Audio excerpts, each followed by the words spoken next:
Je suis Nolwenn, artisan maître verrier à Paris dans le 12e. Nous sommes situés au Viaduc des Arts, avenue de Ménil. Du coup, nous sommes restaurateurs et créateurs de vitraux.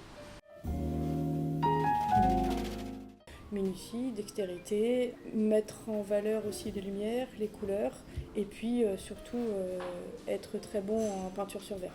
C'est important d'aller voir où habitent les personnes pour savoir comment va interagir la lumière. On vérifie si on est au premier, sixième étage ou si c'est une maison, on va vérifier l'orientation. À partir de là, on va faire une étude de maquette qui peut prendre un peu de temps.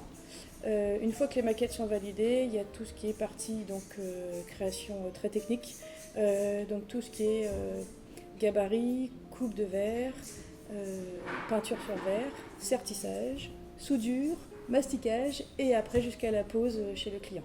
Nos principaux fournisseurs, c'est Saint-Gobain. On achète directement les feuilles de verre chez eux. Et nous, c'est notre matière première. On va travailler à partir des feuilles de verre pour pouvoir répondre à la demande. On a besoin de faire pas mal de recherches iconographiques, souvent en restauration de vitraux, souvent pour les chapelles, quand on intervient sur des études de saints, de vierges. Voilà. On a notre bibliothèque, on en a vraiment besoin. Et puis aussi en création, en fait, moi je m'inspire beaucoup de la bibliothèque pour pouvoir travailler.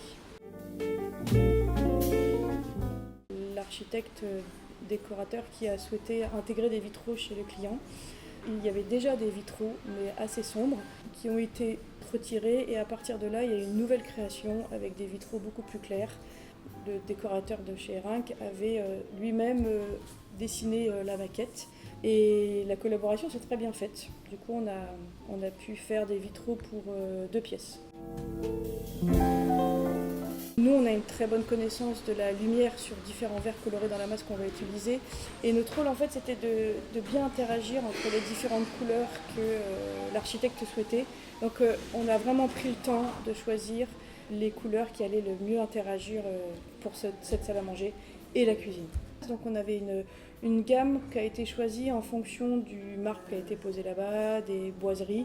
Et en fonction de ça, on s'est adapté au choix des couleurs. Donc on avait pris un jaune assez pâle, des petits roses, des petits blancs, plusieurs couleurs et c'est ça qui a permis de bien faire interagir les vitraux.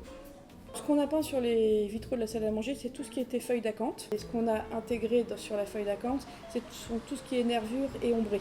Donc à partir de là, on a fait les nervures au pinceau filet, donc avec nos oxydes métalliques. Et sur l'envers du verre, on a mis tout ce qui était ombré, à l'aide aussi des oxydes métalliques. Ce qui a permis d'avoir une certaine profondeur et puis ça a habillé tout de suite le vitrail.